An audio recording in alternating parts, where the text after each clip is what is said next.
to the cafe this morning on this beautiful lockdown day. I think it's Wednesday. It is Wednesday, and looking forward to another fascinating chat with somebody else worth meeting. And this morning's guest is a good friend of mine for many years. We've soldiered together somewhat. It's Sean Lally of Hotel Woodstock. And Sean, you're very welcome. You might just say a quick hello, Sean, and cheers us with your book. Thank you very much, Colin. Delighted to be here. Thank you. Sean, indeed, it's our pleasure. We have an international audience this morning, which is just wonderful. You're all very welcome. We've got Sweden has dialed in and Spain has dialed in. I see people from the East Coast, lots of us in the Midwest, etc. So great to have you all here. Just before I get into telling you a little bit about Sean, in his own words, all the nice stuff that he wrote about me, about himself, I should say. Before I get into that, Eamon Smith, who is our resident head of guest services in the cafe, his mother took very well last week, and there was a warning, if you like, about the situation. So he wasn't with us one of the days last week. Regrettably, and she rebounded from that, but regrettably it would appear she has regressed. So our thoughts and prayers go to Eamon and his family at this time. So Sean Lally is the name of my guest on Coffee at 11 this morning. Business name is Hotel Woodstock in Ennis, County Clare. What does your business do? It's a hotel. How long established? We moved here in November 2016. How many employees? 80 full and part-time employees before we closed. Sean says he's originally from Galway, from a family catering business, and studied hotel management in Galway, RTC. Joined THF, Trust House Forte Hotels, for 10 years in 3 different hotels. Heathrow, I think there's an interesting story about Heathrow later, Sean, Ennis and Croydon. And then he returned to Ireland and ended up as food and beverage manager at the Imperial Hotel in Cork, and was promoted to GM at the age of 27. My goodness, he young fella. Then he moved to Limerick to the Royal George Hotel. That's where you and I would have connected first back in the day, Sean. And then onto the Clarion Hotel, which became a landmark building and indeed landmark hotel. Sean took over there as GM 2002 for 7 years. Then he moved to the Limerick Strand Hotel for another 7 years. And then in 2016, himself and Elaine up sticks and went out to Ennis to live the dream. So we're going to hear about that. He's a huge GAA and Munster rugby fan. And wait till you hear this, lads, right? This is the first and perhaps the last on the Coffee at 11 show. Something nobody knows about Sean.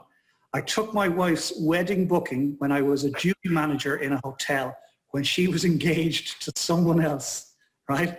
And I ended up getting married to her in the same hotel 6 years later. I'm not sure if there's something wrong with that or something beautiful with that. It's just fantastic. Very it's called customer service, Colin. It's, Sean, it's called going the extra mile, and only you can do it. So Sean Lally, great pleasure having you on. In your own words, Sean, bring us through those early years. Bring us up to when you got into the hotel game, will you please? Will do. Well, I'm originally from Galway, as you're saying. My mother was a principal teacher in Woodlawn. She had the pleasure of teaching me for 4 years. And my father then was the entrepreneur, but both my parents had a pub called the Monaveen in Woodlawn, and we would have extended that a number of times. I got a restaurant license. It was a nightclub. He was also a farmer. He managed bands. He did plant hire. So he was a bit of a workaholic, and I mean that in a complimentary sense. And my mother then was the more grounded person that you went to when Daddy was driving you mad. So he probably had the cheapest labour force in Ireland, because there was 6 of us, and we all worked in the pub. Its claim to fame was it was the only pub in Ireland that was legally open on Christmas night. And people used to hire minibuses and come from all over the county to go to the Monaveen Inn. So that was it. And he used to make the front pages of the national papers every year. But unfortunately, like a lot of rural pubs nowadays, it's gone by the wayside. So that's just the way life is. First job in the hotel business would have been Hayden's in Ballinasloe, which was owned by the O'Carroll family at the time. It was on the main Galway-Dublin road. And I just got a taste for it then and loved it, and decided to do hotel management in RTC, as it was called at the time. Did my 2 placements in Germany, and again, I would have absolutely hated Germany. I was just too young. I was a mammy's boy, first time away from home in the middle of nowhere. I suppose a town maybe the size of Ennis, but no Irish people there. And nobody spoke English. My German was very pidgin. I was in the kitchen in both times. I didn't appreciate what I learned there at the time. And I think it probably toughens you up in the sense that you need to go through this. And it's about kind of, making your own way in life or whatever. So it didn't do me any harm, but I mean, I counted literally every minute, and it was probably my mother that kept me over there in terms of keeping me sane. So after I left college then, like this is the late 80s, there was nothing in Ireland. There was very, very few hotels, very few hotel positions. But I was lucky enough to get into a company called Trust House 40, which was probably one of the best hotel chains in the world. They were brilliant. And I went to a 600-bedroom hotel in Heathrow. Now, at the time, and still a lot of the case in the UK, the Irish pretty much controlled the hotel business over there. And there was a guy called Mark Gray, who was kind of like the head guy in the hotel. There was a guy called Frank Carroll, who went to college in Galway, who would have been GM there. And they brought 10 trainees over from the RTC in Galway. So you can imagine this, 10 of us over, all knew each other, all graduated at one time, great crack. There was another 2 trainees, one was Welsh and the other guy was Irish, and we had a brilliant time. Like they put you through kind of a training program. It was like a college after college. And it was probably one of the best things I ever did with a fantastic company. At the end then, when it was coming near the end of the training program, the Gulf War hit. And that was back in 1991. And it's probably the closest thing to what we have today, only hotels weren't closed as such, because you had a busy 600-bedroom hotel that was probably operating at 95% occupancy, literally overnight down to 25% occupancy. And that lasted for a few months, and there was mass redundancies, but thankfully they kept myself and another guy, Anthony Brennan from Clare on, as a new position that we're rolling out among 40 crests, and it was called a host manager or a lobby manager. And we got great training with that, spent probably another year and a bit there, and they eventually rolled this position into every hotel in every 40 crests within the company. And to this day, I'm still of the impression that the most important room in a hotel is the hotel reception or lobby, because you get people on arrival or you get them on departure, and it just is key in terms of functions or events or people are arriving or whatever. If you meet them on arrival, and they meet the owner or whatever, I feel you're sorted in a lot of cases. So then moved back to the Old Grounds Hotel in Ennis, lovely hotel, brilliant town, and it was part of Trust House 40 at the time. There was 5 hotels in Ireland at the time. There was the Shelburne, there was a hotel in Belfast, no longer there, Actions and Kinsale, the 40 Crest at Dublin Airport, which is now one of the Dalata properties, close one to the airport, and the Old Grounds in Ennis. So again, spent a brilliant time there, and I suppose the highlight of meeting my wife, I think she joined. Elaine, it's lovely to see you. You're very welcome. No, we bring Elaine in when she's ready. I ended up in Ennis anyway. So. And I think this is where it gets personal. Interesting. Yeah, so I was duty manager one evening. These 2 girls, these 2 sisters and their mother came in to book a wedding. So did the show around, and you're trained with 40, get the booking. So I got the booking, didn't get the deposit. And I followed, this girl was engaged, she was living in London, moving home, working in a local hotel, and just in that process. So I followed up a few weeks later when I noticed there was no deposit in. And she told me the wedding was off, it wasn't going ahead. So there was a conversation stopper. So a few weeks later, I was out at a gig, the West County, where this girl was working as well. And there she is now. Can you hear me? No. I can hear you anyway. Everybody can hear me. Okay, Sean, continue with your live. So I got met her at the Woodstock, ended up, hit it off with her that night, or in the old-fashioned terms called a shift. And then I went to the UK, eventually came back home to Ireland and set up on a blind date by somebody else when I was down the Imperial in Cork. So what about I stood you up for 3 times? Darling, you wouldn't be here today. 3 times. You wouldn't be here today, I can tell you. Mrs. Lally, Mrs. Lally, Mr. Lally, we'll do the cross-examination in about 30 seconds. There we are, 1 second. Mr. Lally, you're back in the dock. I'm back in, yeah. So I went to the Woodstock, West County, hit it off with her that night. Ended up then going to the UK, back from the UK, ended up in the Imperial in Cork. The blind date was set up, went to the blind date, and so it was Elaine, and sure, she fell madly in love with me. It was nice.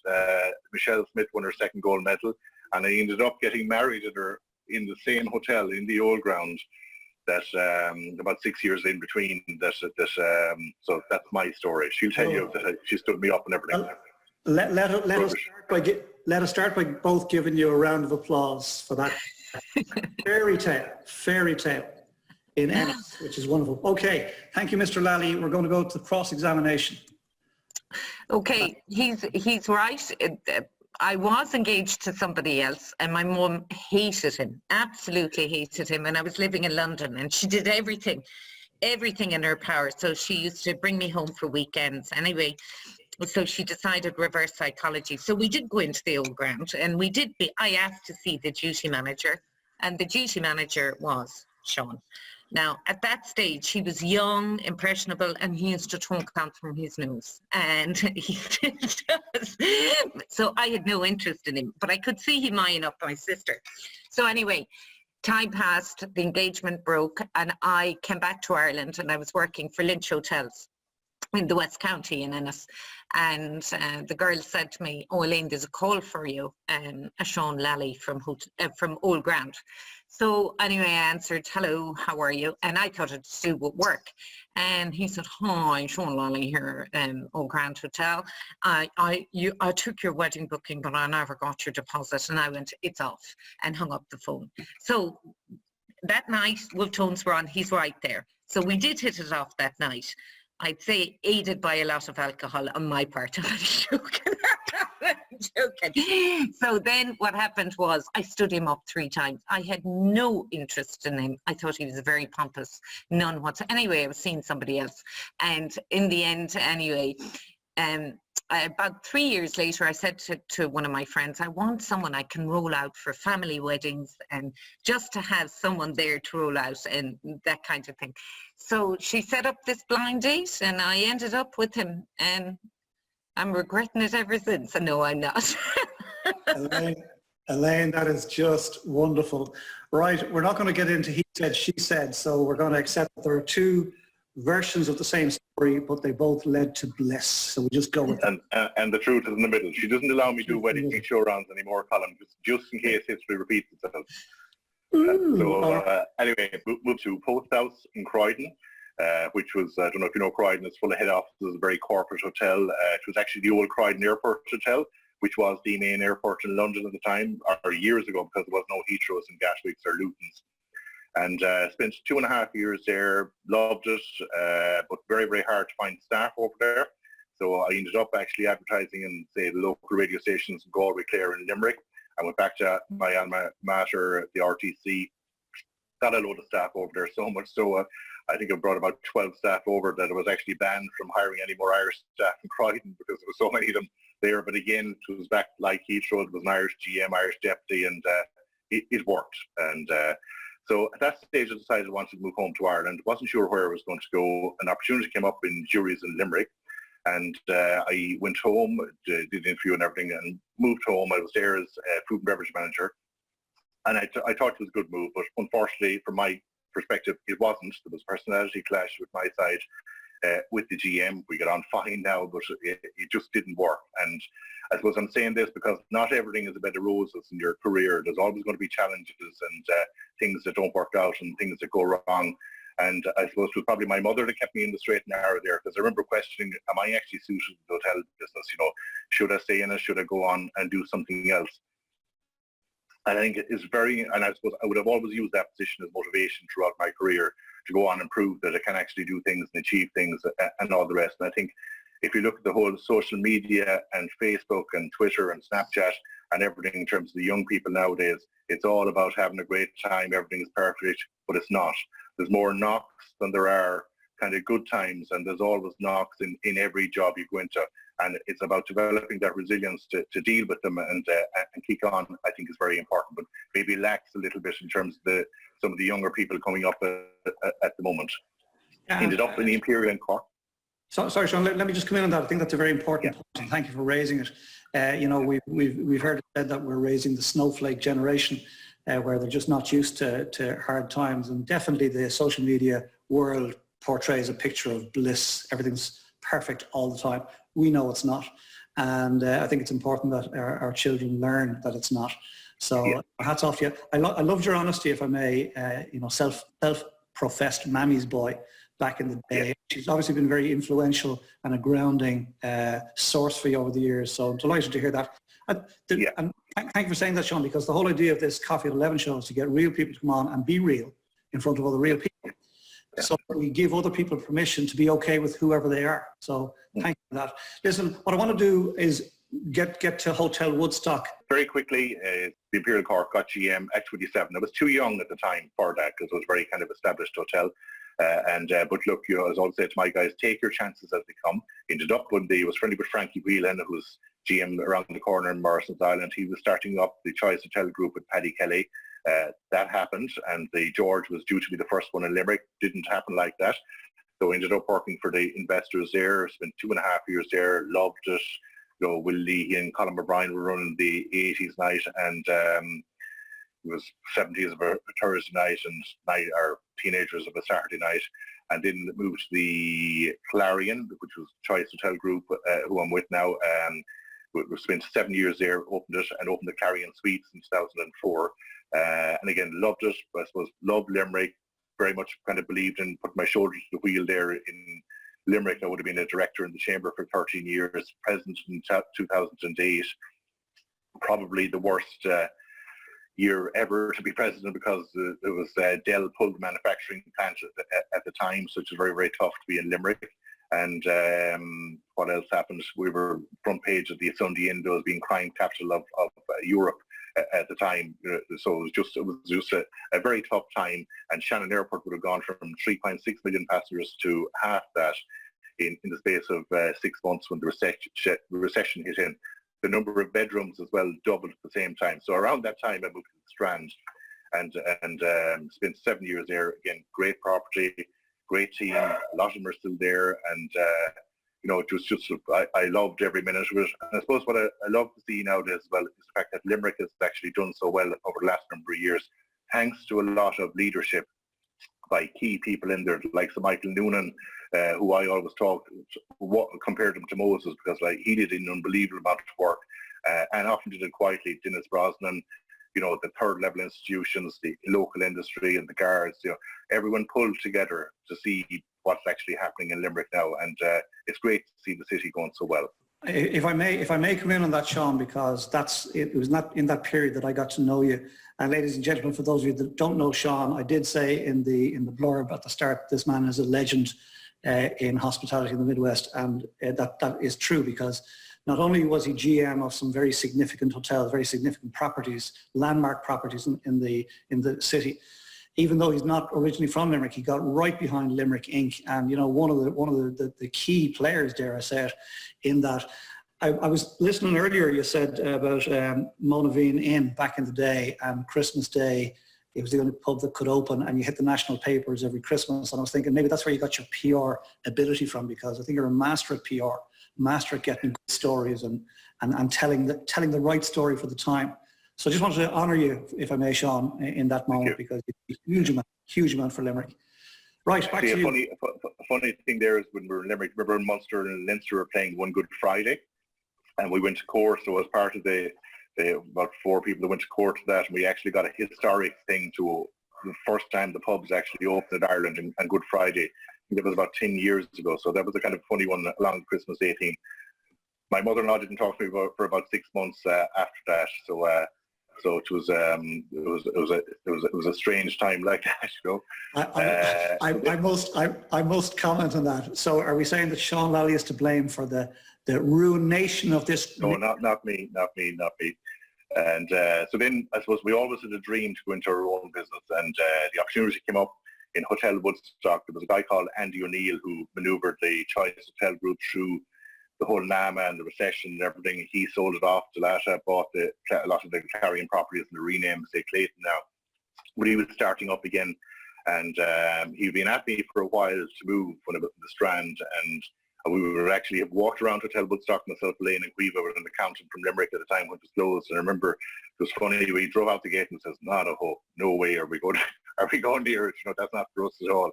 So Andy, being the typical salesman that he was, came at it again, and he just sold the company, and I suppose they were open a year at that stage, and came out, had a look around again, and we just thought maybe we would love the challenge, because I would have been kicking myself had I never made that move. But he literally had to shove me into making the decision, and nearly push me in the door. But thankfully he did. It's probably one of the best things we've done. We probably should have done it a little bit earlier.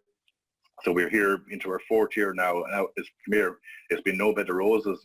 There's been an awful lot of hard work and blood, sweat and tears and getting it to where it is. And, it's been fantastic. So the whole family, and then our son, then Oisín, went into hotel management. So he's in his 2nd year. He was sent home earlier from Germany because of the COVID-19 issue. And so he's in hotel management. So he's outstanding at apps as well. So he's making his own maintenance apps and all these types of, so he's a little sideline gig there going for himself. And then we have another daughter, Caoimhe. She's in Laurel Hill in Limerick. She's just finished transition year. So she's an early finish this year. Her 40 is Irish dancing, which is taking a break from, and camogie. She's very, very driven, so she'll do well at whatever she turns her hand to, because she made the Clare minor camogie team this year, and she's underage again next year. So she's training here at the moment and mad to get back playing hurling. So I suppose we very much the whole family thing here at Woodstock. So we're literally, and we knew before we came in, that's the only way it was going to work, that weddings would be a huge part of it. And, the advertising we do is myself and Elaine are in it, as opposed to a model. Allow me come back in one more time, if I may. A couple of things that came to me during that little segment there, Sean, where you went out to view Hotel Woodstock and you turned your back on it and said, no way. I'm gonna bring that right back to when Elaine and you met, dare I say it, and Elaine said, and yet here we are, ladies and gentlemen, here we are, bliss, so delighted with that. The other thing that I want to reflect on is the hard work ethic that you grew up with. And I think it's obvious through your career, hard work and ambition. And it would appear that Oisín and Caoimhe, did I get that right, Caoimhe? It would appear that they've gotten those genes. And wish Oisín every success with his new app for the hotel industry. Okay, Sean, so hard work and sweat to get Woodstock open and trading. And you were saying to me when we were checking the tech yesterday, you were saying to me that this year was shaping up to be really good, and then COVID hit. Massive year, but I suppose there's always challenges in every year. Like we were building each year, but I suppose before we came to COVID last January in 2018, Elaine discovered that she had cancer. Now she wasn't over the Christmas period, went for a colonoscopy, and just on this, she had stage 3 tumour in her rectum, was it 8 centimetres or something like that. Had she been going for a colonoscopy, or however you pronounce it, it would have been discovered a few years earlier. So it's very important. We do the MOT checks with cars and everything. So that's very, very important to go and get yourself checked out and do the MOTs on an annual or biannual basis, So she had to do 6 weeks of chemo and radium, had an operation, and thankfully she was under a medical genius in Limerick called Owen Condon. And so he did the operation, took a few weeks to recover. She had 6 months of chemo then after that. And they did an outstanding job in the Cancer Care Centre in Limerick, which is really exceptional. I was only going in as a passenger to lend my support, but any time I went in there was kind of a happy feeling. There was great banter, and people, in a weird type of way, seem to be enjoying their visits in there. So it just is an amazing facility. The HSE did a lot of hammering over the years, but I can tell you we saw very much the good side of it there. And I was delighted to be part of, we gave 1,800 rooms free of charge throughout the Trice Hotel Group there a few weeks ago to frontline HSE staff that can be redeemed within the 5 choice hotels in Ireland. Before you go on, I just want to follow Princess Shelley to give you both a round of applause. Elaine, delighted with your recovery. I want to wish you every success, continuous success and health. And Sean and Choice Hotels for 1,800 rooms given to frontline staff. So, excuse me, congratulations. Good people. Sorry you went through it, Elaine. Delighted that you've come through it. So, yeah. So then I suppose we got into this year and we were rocking, like we were months ahead off the charts in terms of pacing where we were the previous year to budget, and well ahead for January, February, and then we get into March and bang, this just suddenly hits you, and what can you do? So I suppose you just have to deal with it and get on with it.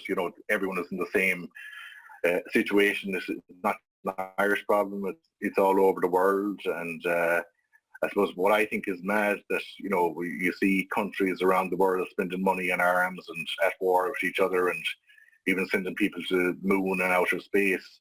And this virus comes along and kills, I think it's 255,000 people dead at the moment. It's probably going to go a lot higher than that. Closes down the whole world, and we can't even deal with it.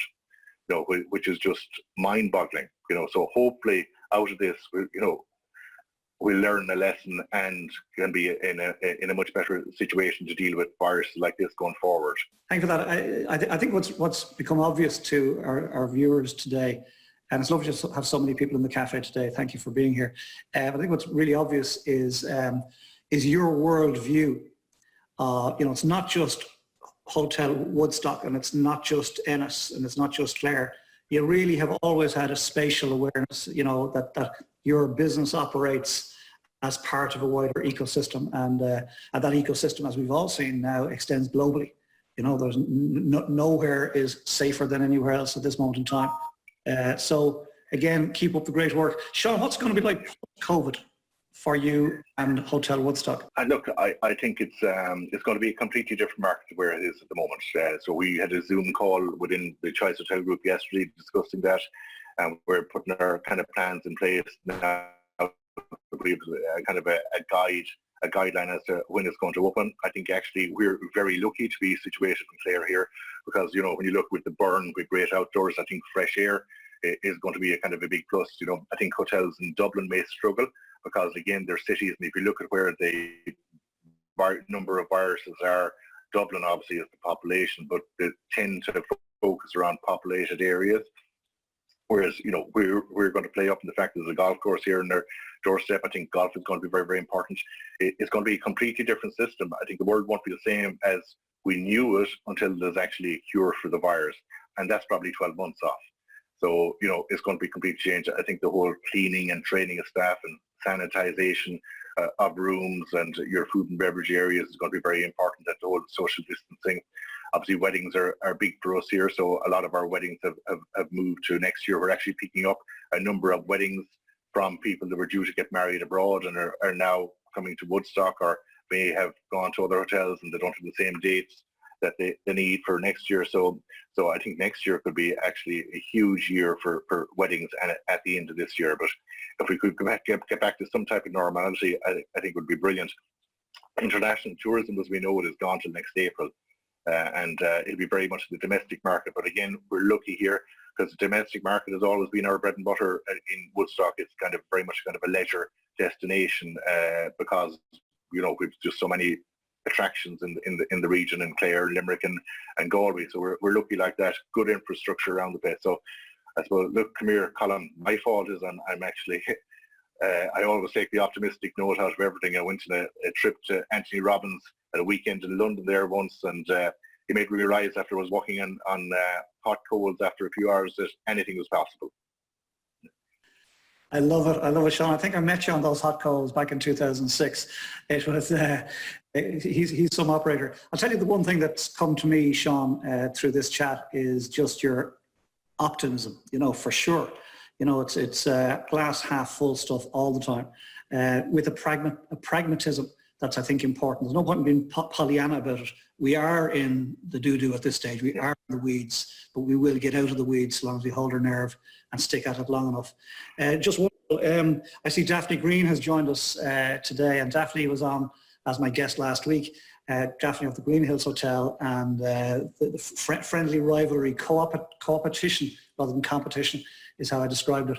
And Daphne was talking about the need for us to get back to basics in the hospitality industry, back to the old Céad Míle Fáilte. Would you agree with that, Sean? 100%. Yeah, I think it's very important. I think we probably lost it around the last boom that was on during the Celtic Tiger.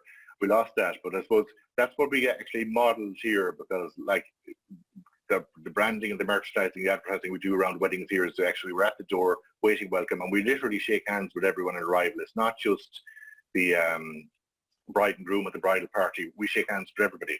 That was pre-COVID-19.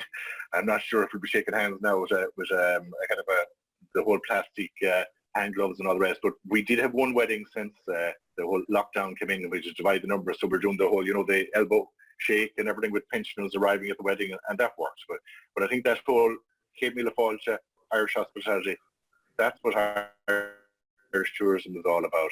That's what the Irish hotel industry is built on, and we can never go away from it. And if you look at the whole feedback from guests that come into the country, it's the people they come from. Obviously, we have lovely scenery and history and culture, but the most important thing that comes out the top of the whole family is the Irish people, and linking into the living like a local, as we call it here in Woodstock, doing things as locals would do and get to meet the locals. I think it's so important.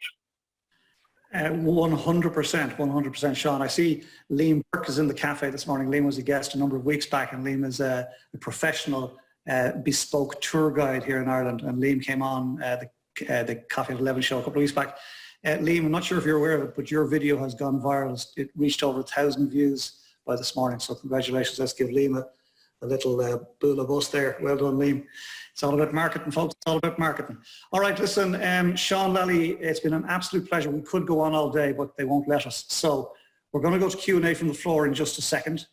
Before we do that, I'm going to ask you to give us one tip. What one thing would you say to your nearest and dearest? You will get through COVID best and come out the far side best by doing blah. What's the blah for you? I suppose I get very uneasy if I'm not kind of learning something new or doing something new or have a plan each day. I'm not one for kind of sitting around and putting your feet up. I do it every so often, obviously, but I would suggest to people just don't waste this time, because this is a once in a lifetime opportunity, probably once in a century opportunity, hopefully, and we won't be in this situation again. So use it to get rid of all the things that were on your to-do list that you never got around to doing. Use it to upskill, because there's a multitude of webinars out there and free courses put on from various different colleges and educational institutions and whatever. And, I think now is an ideal time to make use of that time, because, and use it for family as well.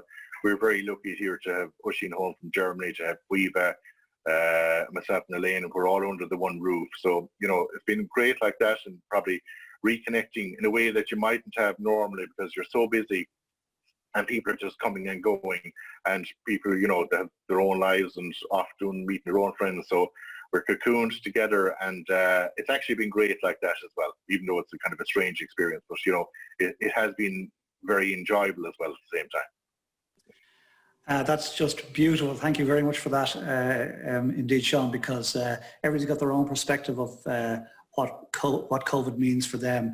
I think the common thread through everybody's response to that on the show has been, don't waste it. Don't waste a good pandemic. Put it to use in some shape or form, whether it's studying online, whether it's upskilling, whether it's doing the garden. Just don't waste a good pandemic. We're not going to see another one, please God. Sean, Lally, it's been an absolute pleasure. We're not going to let you go, but let's give you one more round of applause. Thank you very much for being here. We are going to go to Q&A from the floor. Who's got a question for Sean? We have Lisa Chalfa here. Good morning. Thank you, Colin. Good morning, Sean, Elaine, everybody. Thanks for sharing your story. Very interesting. I really agree with what you say about this is a once in a lifetime opportunity. It's incredible for, I've heard the saying, we're not all in the same boat, which is true. There are some people who are dealing with, illness and loss and all of that. But for an awful lot of people, there are a vast amount of opportunities. And personally, the upside for myself is I have my 20-year-old home from college, and I'm just thrilled, to have this family opportunity. Sean and Elaine, I'm in the business of customer service training, and I'm very passionate about it. I've worked with the hospitality, retail, and service sector, so I've worked, across all sectors. But I've found in the past that it's been a very difficult sell. Particularly pre-COVID, there are certain people who are very much focused on, yes, this is a key priority. And I have to say, in all honesty, for an awful lot of other people, it's bottom of the priority list. So there was a comment passed recently, if your business wasn't great pre-COVID, how is it going to be post-COVID? And bearing in mind that, my major competitor provides free training. We won't mention them, albeit very different training to what I provide, and as attested to by a lot of clients. So I was just wondering, from your perspective, do you think that it is something that the hospitality industry will focus on and will be willing to pay for? Or would I be better putting my focus maybe more into the safety elements of COVID and the impacts on the industry? I suppose, where do we go in terms of the whole customer care training? Yes, we do it. A lot of it is kind of hands-on, and you're mentoring people. And I was lucky, we were lucky enough to take on a lot of people that have done hotel management, had an interest from the local area, had a passion. We have a strong link into Shannon Hotel School, and we get a lot of their students as well. And you have them for a year. In fact, that Oisin is there has been a great link as well.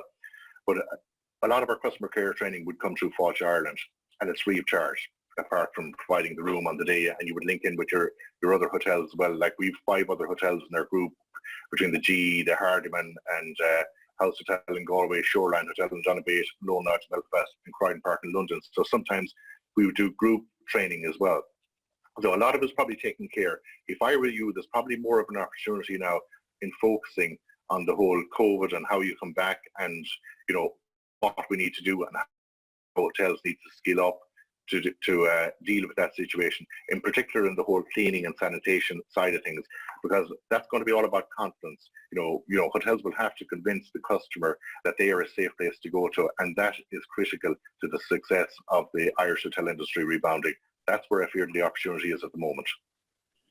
I think that is just a wonderful, wonderful response. Thank you for that. And Lisa, really we've been speaking about this elsewhere, you and I, it's about pivoting. So that's just great, from the horse's mouth, from your industry direct. Great stuff. Thank you for that, Sean. Princess Shelley, tell us what's been going on in the cafe. Hey everybody, some lovely comments come in there. Jerry is joining us today. He just kicked off the comments with a good morning to everybody from Jerry, Kirk of the Course Clare Stages. So he was saying good morning to everyone. Give everyone a wave there, Jerry, if you like. Then we have Daphne, a previous guest, Daphne Green from Green Hills in Limerick. She posted a lovely comment there, Sean. Daphne said, I have the utmost respect for Sean and Elaine. They are a great couple and true hard-working hoteliers. We've had some great nights out with them both, and wishing you both the very best for your business and family in the future. That's a lovely sentiment there, Sean, isn't there? Yep. Thanks, and then Sandra, she's joined us a few times in the cafe. I did a little work with Sandra. We're talking West Cork area, down Bantry and that side of things. Sandra has left a lovely comment here for you. I had the pleasure of working with Sean for many years when I was with Choice Hotels, especially his days in the Clary in Limerick. And I worked for Morrison's Island Hotel around the corner from the Imperial when Sean was GM there. I made amazing friends and colleagues at Choice, and it's great to reconnect with Sean again, and I wish Sean and Elaine and their family and their staff all the very best and continued success. So again, let's give a little round of applause there. It's amazing what a small world. None of us very far apart, is there? Sinead is saying, such optimism, I love it. Sean, did you ever come across a man called Bob McCarthy in your travels? Hotel management, he's my brother-in-law. So that links nicely. I'm not sure if you've come across Bob, Sean. And then I think what we have then, Sean, is Katrina popped in the website for the Woodstock Hotel, and she popped in the Facebook page, so people can access that there. And with that comes to the end of our lovely, lovely comments. Such great respect for you and Elaine and the great work that you're doing. We have a question. Jerry's ready for a question. I personally loved today, Sean, the story of how you and Elaine met. I have a certain when couples so nearly didn't meet and then got to meet. As my best friend always said, what's for you won't go by you. So I think after today's cafe session is over, I'll think about that. Thank you for that. It's lovely. Jerry, I'm going to make you live. I understand you have a question for Sean. Morning, Sean. Good morning, Elaine. Hi, Jerry. I just want to say a very, very big thank you for all your help and all your support. I remember in February 2017, Margaret McCluskey and myself called yourself and Elaine as two strangers.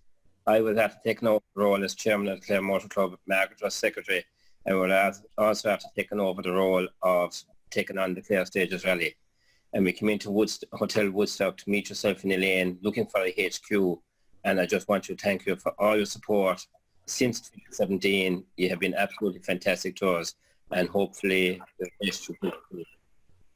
Oh, isn't that lovely? And if I may, even though this is the great Mr. O'Brien usually does this bit, but let's all give a lovely round of applause, and thanks for pitching in with that, Jerry. It's always lovely when it goes beyond just a question and some nice feedback like that, and it's always lovely then we get that then later on in our replay. I'm going to pop back and hand over to Colin. Thank you very much, Sean, and thanks for all the comments, guys. Brilliant. Well, thank you, Princess Shelley, and thank you everybody for contributing to that. That was lovely. That was lovely. I really love that part because it gives me a chance to sit back and actually enjoy what's going on in the cafe and have a cup of coffee myself. But it's really lovely. And Sean, what's happening here is you and I have been chatting for the last half hour or so, and the rest have been sort of earwigging and taking notes. And it's really interesting. Everybody's listening to this from a different perspective and taking different things from it, but everybody's getting something from it. So I love that. And then, of course, when Shelley takes over and does that bit, we get to hear other people's perspectives. And Jerry, thank you for coming in with those lovely comments. That was just gorgeous. And Lisa, great, very pertinent question. I think you got the right answer, the answer you needed for sure. So, folks, before we let you go, let's just give Sean Lally one last final applause. And Elaine, Lally, where's Elaine? That's for you as well. Happy days, happy days. Okay, before I do let you all go for the day, I want to tell you about what's happening tomorrow in the cafe, the Coffee at 11 show. And I'm really excited about what's happening tomorrow because I'm going to meet a lady that I've been aware of for some years now. Her name is Sinead O'Riordan. And Sinead's a really interesting character, right? Let me tell you, Sinead is an electronics engineer, first and foremost, right? She's an actress, right? She worked in Silicon Valley and decided to hang up her electronic engineering boots in favor of full-time acting. Brave lady. She's a producer, film producer, arts work producer. And she's on top of all of that, right? On top of all of that, she's co-founder of East Coast Mask Makers. And this is a COVID-born enterprise, a not-for-profit COVID-born enterprise where herself and her buddies got together and decided to make masks. So really interested to see what we can learn tomorrow from Sinead O'Riordan. Sinead, lovely to have you in the cafe this morning. Really looking forward to tomorrow. And we wish you every success with your not-for-profit. I believe you've already produced over 5,000 of these masks. So let's give you an early bula bus for that one. So we'll see you tomorrow. Okay, it's just my pleasure to bring today's Coffee at 11 show to a close by finally saying, Sean Lally, namaste. Thank you.